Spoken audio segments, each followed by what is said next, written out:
नंद बाबा के यहाँ लाला भयो है, सब ब्रजवासियों को सुख मिलो। लेकिन नंद बाबा को एक बहुत बड़ो शुभ चिंतक है, वाको नाम तो नाय पतो, लेकिन वाकू वह प्रजाति को कहो जावे ढाणी के। ये ढाणी के जो होते हैं पहले प्राचीन काल में हुआ करते थे, इनके घर बटे होते हैं कि ये इन घरों में जब भी बालक होता है तो ये लोग दान मांगने के लिए जाते हैं, और हमारो यजमान सुखी रहे, हमारो हम जा घर से दान लेवे जामे, वह घर के सब सदस्य सुखी रहें, उसके लिए ये लोग तीर्थ यात्रा करते हैं, देवों से प्रणाम करते हैं, प्रार्थना करते हैं, तो उनको ढाणी के कहा जाता है। नंद बाबा को ढाणी को एक नहीं दो दो पीढ़ी, तीन तीन पीढ़ी से इंतजार कर रहे हो है कि कब नंद बाबा के यहाँ लाला होएगा और कब हम मांगवे जाएंगे। आज इतने वर्षों की तपस्या उसकी पूरी हुई और ढाणी को आज पहली बार, भले ही ब्रज के राजा उसके यजमान हैं, लेकिन कभी मांगवे को अवसर न पड़ो क्योंकि घर में कोई संतान ही ना। आज 80 वर्ष के नंद बाबा भये तब जाके उनके घर लाला भयो है, और आज ढाणी को पहली बार मांगवे आए रहे हो है। मेरे मन आनंद भयो,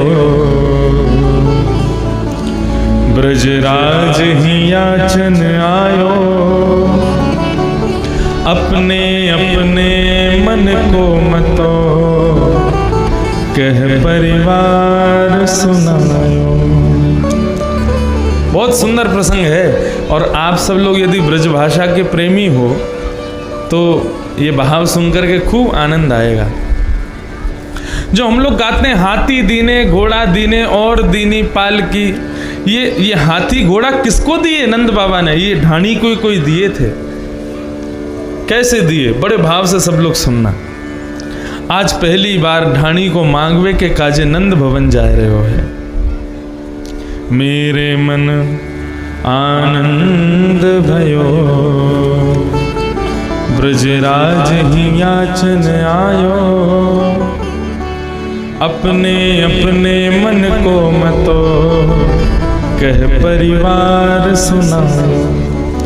आज ढाणी को नंद बाबा के यहाँ पहुंचो और नंद बाबा ने वाकू अपने हृदय से लगायो, अरे भैया ढाणी के, आज तेरी भी वर्षन की तपस्या पूरी भई है, आज तो भैया जी भर के मांग ले, जो मांगेगो सो देंगे हम तो को।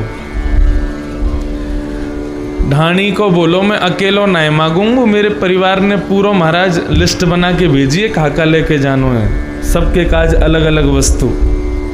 बोले बता, तेरो परिवार मेरो परिवार है, तू बता तो सही कहाँ लेके चलना है। बोले जैसे ही मैं आपके लाला को आशीष देवे के काजे अपने घर से निकलो, इतने में ही मेरो भैया, बड़ो भैया मुंह से आकर के कहे भैया कहाँ जा रहे हो? बने की नंद बाबा के लाला भयो वहां जा रहे हैं, तो वाने मुसु कछु मांगो है, मैं आपसे कह दूं। कहो सुनाओ। तेरे तात कहो समझाए राय सो, जाए शीशा दीजे, 200 भैंस दूध मन मन की, मेरे काजे लीजे। सब लोग ध्यान से सुनना। तो मेरो बड़ो भैया आकर के बोलो, अरे भैया आज नंद बाबा के घर लाला भयो है, वह लाला को आशीष दीजिए हमारी तरफ से, और वह आशीष के बदले नंद बाबा से 200 भैंस लेके आइयो मेरे काजे। और 200 भैंस भी कैसी चाहिए? बोले एक भैंस के नीचे कम से कम 1 मन दूध होना चाहिए। 200 भैंस दूध मन मन की मेरे काजे लीजिए। नंद बाबा बोले देख भाई दे तो दूंगा, लेकिन मुझको एक बात बता, तेरी उम्र कितनी है? बोले मेरी उम्र है गई होगी 80-85। और बोले तेरे बड़े भैया की उम्र? बोलो मेरो बड़ो भैया 90-95 पार कर गए हो। तो ढाणी के एक बात बता, 200 भैंसन को दूध का मरगटान में जाके पीवेगो? अब 95 वर्ष को हैगो, 200 भैंसन को दूध पीवेगो? देख भैया भैंस तो हम रखे ना है घर पे, हमारे घर तो गैया हैं, लेकिन फिर भी तेरे भैया की इच्छा है, देंगे हम। और बता और तो को क्या चाहिए? 200 भैंस देंगे। आछे आछे समझाए तिनके जेठे भैया। मेरो छोटो भैया आ गयो और वाने कहा मांगो है, वाके काजे दीजो बाबा सुबह 700 गैया। मेरे बड़े भैया ने तो आशीष देकर के 200 भैंस मांगी हैं और मेरे छोटे भैया ने कही भैया नंद बाबा के यहाँ 9 लाख गाय हैं। नंद बाबा के लाला को मेरी तरफ से आशीर्वाद देकर के और मेरे काजे भैया सुबह 700, सुबह यानी कि देसी गैया, सुबह मतलब शुभ संकेत युक्त गाय। अच्छा, गायों में भी अंतर होता है। ग्रामीण क्षेत्रों में लोग थोड़ा सा दूध के प्रलोभन में आकर के भैंसों को पालते हैं, क्योंकि दूध थोड़ा भैंस का गाढ़ा होता है, ज्यादा होता है। लेकिन जैसा खाओ अन्न वैसा होवे मन, जैसा पियो पानी वैसी होवे वाणी। जैसा खान पान होता है वैसी बुद्धि होती चली जाती है। भैंस का दूध जो है वो बुद्धि युक्त नहीं होता, क्योंकि भैंस स्वयं बुद्धि युक्त नहीं होती, इसलिए उसका दूध पीने से बल भले ही आ जाए लेकिन बुद्धि में तीव्रता नहीं आती। लोग पीते हैं, वो उनकी खुद की निष्ठा है। हमारे पूज्य पिताजी तो गौव्रती हैं, वो जहां भी कथा करने जाते हैं पहले ही पूछते हैं देसी गाय है कि नहीं है। देसी गाय के लक्षण क्या है? बोले कोठा उठा हुआ होगा, गले में कंबल होगा, बड़े बड़े सींग होंगे, वही देसी गाय है। गिरी गाय है, अलग अलग साहिवाल आदि ये सब देसी गायों की श्रेणी है। देसी गाय होगी तो दूध पीते हैं, नहीं तो वो दूध ही नहीं पीते। गौव्रती हैं, पूर्ण गौव्रती। विदेश भी जाते हैं जब पिताजी महाराज, तो पथमेड़ा गौधाम राजस्थान में जो सबसे बड़ी गौशाला है भारत की, वहाँ पर देसी गाय के दूध का पाउडर बनता है, उसको लेके जाते हैं, वही पीते हैं, बाहर का दूध नहीं पीते। अपने घर के ठाकुर जी को भी किसी बाहर की देसी साधारण गाय का दूध नहीं पिलाते, भैंस का तो छूते ही नहीं है, देसी गाय का दूध। तो सुभग 700 गैया, सुभग यानी कि शुभ संकेत युक्त, शुभ चिन्ह युक्त गाय। बोले कैसी? जिसके गले में कंबल हो, जिसका कोठा उठा हुआ हो, जिसके सुंदर नैन हो, सुंदर सींग हो, ऐसी गाय मेरे काजे 700 गैया लेके आई हूं। बड़े भैया को 200 भैंस, छोटे भैया को 700 गैया। नंद बाबा बोले देंगे, बिल्कुल देंगे, और बता और क्या चाहिए? बोले मैं दोनों भैया की बात मान के आने लगो। इतने में ही मेरो बेटा बड़ो सुखदाई, तैसे ही ताके साथी, वाके काजे दीजो बाबा, मत मदा तो हाथी। मेरो बेटा जो है का वो अपने यार दोस्तन के संग खूब घूमे, वाके खूब यार दोस्त हैं, उनके संग ही डोलतो रहे। तो वाने भैया नंद बाबा के घर लाला भयो मेरी तरफ से आशीर्वाद दियो, और मैं तो नगर में घूम घूम के खूब प्रचार करूंगा कि भैया नंद के बाबा को आशीर्वाद दो, लेकिन प्रचार करवे के काजे मुंह को हाथी चाहिए, हाथी पे बैठ के करूंगा। और अपने यार दोस्तन को भी बैठाऊंगा, सबको दिखाऊंगा भैया हमारे यजमान के लाला भयो है, या हमारे मेरे बेटा के काजे एक मतवालो हाथी दियो।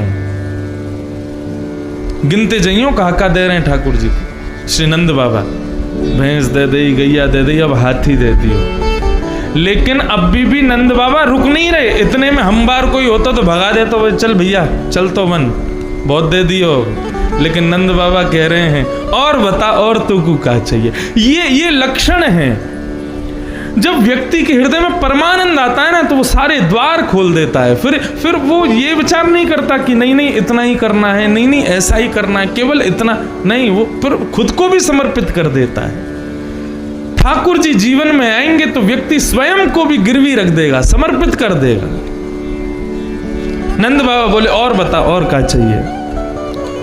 छोटो सुत चंचल अति मेरो, लाड़ चाब को जोड़ा, वाके काजे दीजो बाबा, 10 है राशि घोड़ा। मेरो छोटो बेटा जो है वो बड़ो चंचल है, लाड़ प्यार में रहो है तो नेक थोड़ो लाड़लो है। वाके काजे बाबा हैरासी घोड़ा, ऐसे घोड़ा चाहिए महाराज जिन पर बैठ करके निकले तो लगे राजकुमार जा रहे हो। मेरे बेटा को 10 हैरासी घोड़ा चाहिए, छोटे बेटा को। माने कहिए मेरी तरफ से नंद बाबा को बधाई दीजिए और मेरे काजे 10 हैरासी घोड़ा। अच्छा, मांगे भी क्यों नहीं?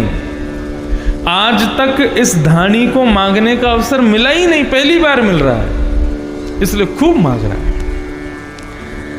नंद बाबा आनंद हो गए, बोले भैया तेरे लाला मेरे लाला, तेरो बेटा मेरो बेटा, दूंगो जरूर दूंगो, और बताओ और क्या चाहिए। अब भी हाथ रुक नहीं रहे नंद बाबा के।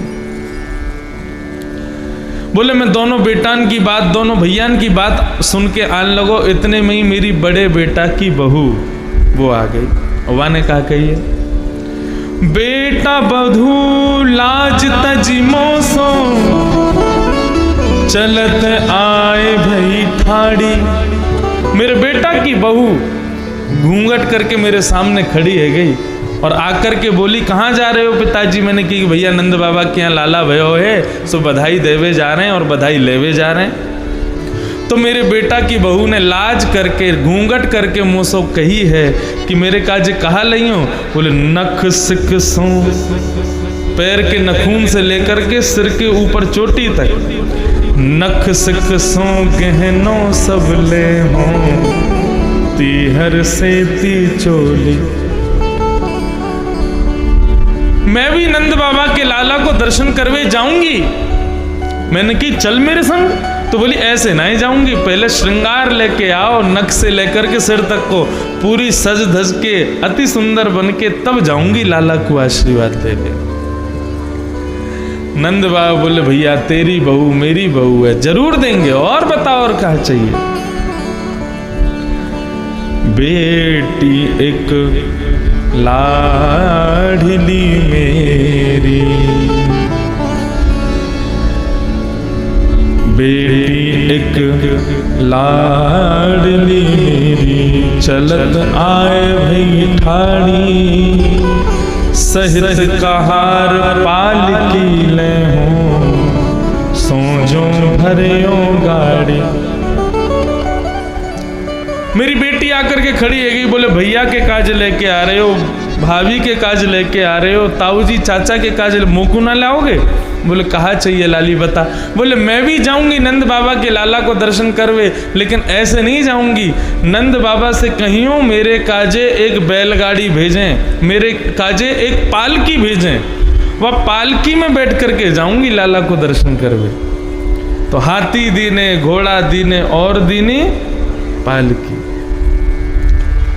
सबकी बात सुनकर के आन लगो नंद बाबा। इतने में ही मेरी बिना दांत वाली बूढ़ी अम्मा आकर के खड़ी है गई। नंद बाबा बोले तेरी मैया अभी है? बोले हाँ बिल्कुल है। बोले माँ ने कहा मांगो है, बाकी बारे में हूँ बता दे। माता कहो दही धरी आगे, सुन बेटा मेरी सीख, ऐसो दान मांगियो नंद सो, हम बहुरी न मांगे भीख। आज इतने वर्ष बाद नंद बाबा के यहाँ लाला भयो, बेटा मेरी सीख सुन तू आज, ऐसो दान मांग के यो नंद बाबा से कि फिर हमें दोबारा कभी कोई के आगे हाथ पसारने ही ना पड़े। हमारो जीवन यापन, हमारो परिवार या लाला के हैवे के सुख में ही पूरा जीवन व्यतीत कर दे, ऐसो दान मांग के यो नंद बाबा थे। नंद बाबा महाराज प्रसन्न हो गए। बोले है गए हो कि और कछु रह गए हो? बोले भैया मैं सबकी बात मान के आने लगो। इतने में ही घर के भीतर से जोर से आवाज आई, कहाँ जा रहे हो? नंद बाबा बोले इतनी जोर से कौन ने बोली भैया? ढाणी को मुस्कुराया, बोले आप ही बताओ इतनी जोर से कौन बोल सके? बोले ओहो घरवाली बोली का? बोले और नहीं तो वही तो रह गई है, इतनी जोर से वही बोल सके। बोले अरे बता भैया, भाभी ने कहा मांगो, उनके काजी भी देंगे। ढाणी के ने जब अपनी घरवाली की बात बताई, वो सुन करके नंद बाबा रोने लगे। क्या कह रही है? तब बोली मेरी घरवाली, नीके नीके जइयो। तब बोली मेरी घरवाली, नीके नीके जइयो। थोड़ो दे बहुत कर मानो, लाज राख घर आइयो। मैं पिछले 15 मिनट से सुन रही हूँ, कोई 200 भैंस मांग रहा हो, कोई 700 गैया मांग रहा हो, कोई पालकी मांग रहा हो, कोई हाथी मांग रहा हो, कोई घोड़ा मांग रहा है। इतनी देर से सब मांगे जा रहे हैं। भैया नंद बाबा के यहाँ बात वर्षों बाद लाला भयो, ऐसा थोड़ी है कि लूटने जानो है उनको। नंद बाबा के यहाँ प्रेम से जाइयो, आशीष दीजियो, खूब आशीर्वाद दियो। और यदि नंद बाबा थोड़ो भी दे देना तो वाकू बहुत मानियो, लेकिन लाज राख घर आइयो।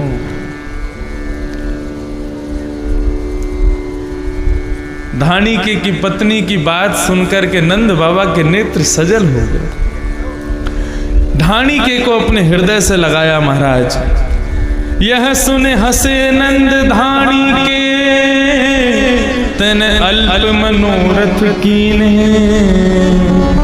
जो कुछ कहो सुनो कहूँ सो, दूनो दूनो दे। नंद बाबा इतने प्रसन्न हुए कि ढाणी के ने जो कुछ भी कहा, भैया के बारे में, बहू के बारे में, बेटी के बारे में, सबके बारे में जो कुछ भी ढाणी के ने कहा, नंद बाबा ने सब दुगना दुगना करके दिया। ऐसा आनंद उत्सव पूरे ब्रजमंडल में मन रहे हो।